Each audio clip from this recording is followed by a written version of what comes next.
그 존재는 매일 밤 조금씩 다가오고 있었습니다. 자취방을 구해본 분들이라면 아실 겁니다. 주위 시세보다 유난히 싸게 나온 방은 뭔가 이유가 있다는 걸 말이죠. 오늘 이야기는 마츠모토 히토시의 오사칸 이야기라는 공포 토크쇼에서 반응이 뜨거웠던 개그맨 시마다 슈에이의 이야기입니다. 그는 자신의 후배가 겪었던 실화라고 하면서 기이하고 공포스러운 이야기를 털어놓습니다. 때는 2000년, 도쿄의 홍대라고 불리우는 젊은이들에게 인기 있는 지역 시모키타자와 시마다 씨는 당시 무명이었던 개그맨 후배로부터 한 통의 전화를 받게 되는데요.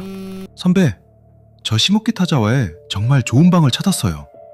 그는 무명인 후배가 어떻게 그 지역에 방을 구했을까 의문이었죠. 시모키타자와는 주변 시세가 100만 원을 넘을 정도로 상당히 비싼 동네였는데요.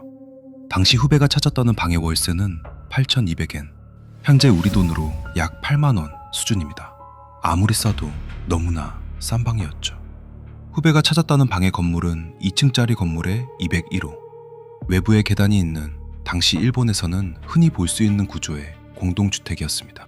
그런데 이상한 점은 후배가 알아본 방 외에 다른 2층의 방들은 주변 시세와 동일한 수준이었지만 계단을 올라가서 첫 번째 방인 201호만 그랬던 것이죠. 야, 명백하게 이상하잖아. 그 방만 집세가 그렇게 쌀 리가 없지. 일본 부동산에서는 흔히 우리가 말하는 사고 물건, 즉 누군가 죽었거나 사고가 있었던 방을 소개할 때는 고지할 의무가 있습니다. 오시마테로라는 사고 물건을 검색할 수 있는 유명한 사이트가 있기도 하죠. 이상하게 느낀 시마다 씨는 후배를 데리고 담당 부동산으로 찾아갑니다. 이 201호실 집세가 너무 싼데요. 무슨 이유가 있나요?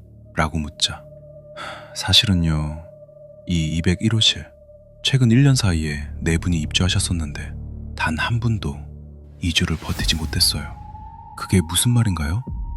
4명 중에 3명은 이주가 채 되기 전에 마치 야반도주하듯이 도망쳐버렸고요. 나머지 1명은 2주 뒤 방에서 질식사한 채로 시신으로 발견됐어요. 네? 결국 사고 물건이라 가격이 엄청 싸게 나왔던 것이죠. 뭔가 찜찜하고 위험할 것 같은 방. 하지만 후배는 별로 신경 쓰지 않는다면서 계약을 하게 됩니다. 결국 후배는 해당 집으로 이사를 하게 되고 다음날 시마다 씨는 후배에게 괜찮냐며 전화를 합니다. 여보세요? 그 방 괜찮아? 어때? 선배, 이 방 뭔가 이상하긴 한 것 같아요. 어제 이사하느라 피곤해서 일찍 잤거든요. 그런데 한밤중에 눈이 번쩍 떠졌는데 시간을 보니 2시 22분. 뭔가 기분이 나쁘다 싶었는데 방 아래쪽 1층 쪽에서 와 타고 아이들이 떠드는 것 같은 소리가 들리는 거예요. 새벽인데 좀 이상하잖아요. 뭐지? 확인해보려고 창문을 여는 순간 소리가 뚝 끊겼어요. 잘못 들었나 싶어서 창문을 닫았더니 다시 와 타는 소리가 들리는 거예요. 뭐야? 하고 생각하는데 갑자기 바깥 계단 쪽에서 캉 하는 금속 소리가 들렸어요. 대체 뭘까요? 야, 그거 뭔가 이상하잖아. 분명 뭔가 있는 거야. 아니에요. 뭐 별거 아니겠죠. 일단 첫날이니 좀 더 지내볼게요. 그래도 찜찜했던 터라 부동산에 찾아가 이상하다고 물어보자 직원은 이렇게 말합니다. 보통 일본 공동주택의 외부 계단은 대개 14개인 경우가 많다고 합니다. 하지만 아주 드물게 13개 계단은 건물이 있다고 하는데 13개 계단을 올라가자마자 있는 201호실, 이게 엄청 위험하다는 게 부동산 업계에는 꽤 유명한 괴담이라고 말하는데요. 사실 지금 손님이 살고 계신 집이 13개 계단에 201호거든요. 그리고 그날 밤 후배는 눈이 번쩍 떠져서 시계를 보니 또다시 2시 22분. 기분 나쁘다 싶을 때 밖에서 아이들의 소리가 들려옵니다. 아, 진짜 뭐지? 하는데 갑자기 하고 2번의 소리가 들려온 뒤 소음은 멈추게 됩니다. 후배는 곰곰이 대체 무슨 소리지? 라고 생각하다가 그 소리의 정체를 깨닫게 되는데요. 바로 캉! 캉! 하고 들렸던 쇳소리는 바깥의 철제 계단을 누군가 밟고 올라오고 있는 소리였던 것이죠. 후배는 혹시 누군가 올라오는 건가 하고 문구멍을 통해 밖을 보는데요. 아무도 없었습니다. 그렇다면 이사 온 첫날에는 소리가 한 번 들렸고 오늘은 2번 들렸으니 내일은 3번 일어나. 그럼 계단이 총 13개이니 14일째인 2주가 되는 날에는 2층, 즉 그날은 내 방에 들어올 수 있다는 건가. 그래서 부동산에서 아무도 2주를 넘기지 못했다는 거라고. 이 이야기를 들은 시마다 씨는 야 진짜 위험하잖아, 그냥 다시 이사가 라고 했지만 후배는 괜찮다며 2주만 참아보면 되는 것 아니겠냐, 오히려 개그 소재로 쓸 수 있을지도 모르니 저 그냥 더 살아보겠다고 합니다. 후배는 그렇게 며칠을 더 살았습니다. 3일째 3번, 4일째는 4번의 캉캉거리는 소리. 역시 하루에 1계단씩 늘어나고 있었습니다. 드디어 마지막 2주차, 다시 후배에게서 전화가 옵니다. 선배, 역시 뭔가 위험해요. 저 그냥 이사하려고요. 못 버티겠어요. 무슨 일 있었어? 어제는 뭔가 달랐어요. 진짜 위험해요. 어떻게 달랐는데? 항상 아이들 소리가 난 후에 캉캉 하는 발소리가 났잖아요. 그런데 어제는 아이들 소리가 안 들리는 거예요. 근데 그 시간이 되니까 갑자기 엄청 덩치가 큰 것 같은 성인들 수십 명이 다다다다다 우당탕탕 계단을 뛰어 올라오는 발소리가 계속 들렸어요. 그러더니 누군가 제 방문을 쾅쾅쾅쾅 두드리는 소리로 밤새 잠을 못 잤어요.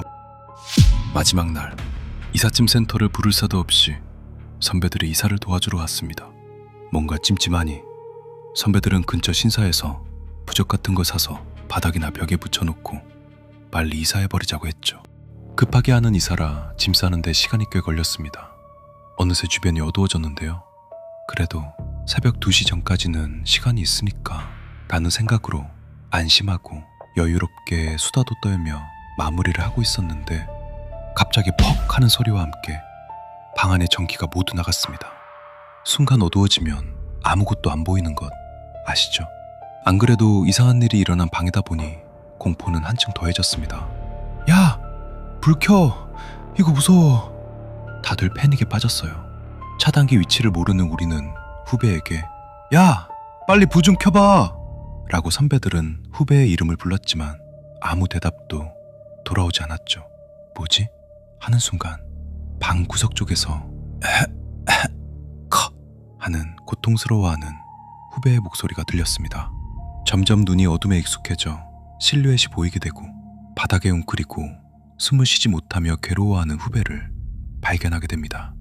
그는 두 손으로 자신의 목을 찢어질 듯 쥐어뜯으며 숨을 쉬지 못해 눈이 뒤집혀 있었습니다. 마치 보이지 않는 거대한 손이 그의 목구멍을 털어막은 것처럼 말이죠. 선배들은 후배를 들쳐업고 나와 신고를 한 뒤 응급실로 향하게 되는데요.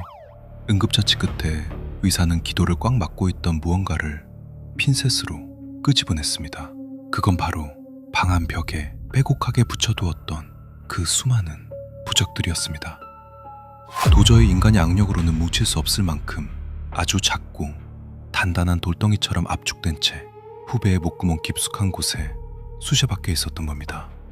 정말 소름이 돋았죠. 그때 우리가 없었더라면 이 녀석도 이전 세입자처럼 질식사를 했을 수도 있겠다 하고요. 다행히 이사는 무사히 마쳤고 그 이후로 개그맨 일을 그만둔 후배도 건강하게 잘 지내고 있다고 합니다. 이 이야기는 단순 괴담으로 끝날 이야기이기도 하지만 여러분 집이 유독 주변 시세에 비해 저렴하다면 한 번쯤 의심해 보시기 바라겠습니다. 지금까지 까마귀의 밤이었습니다.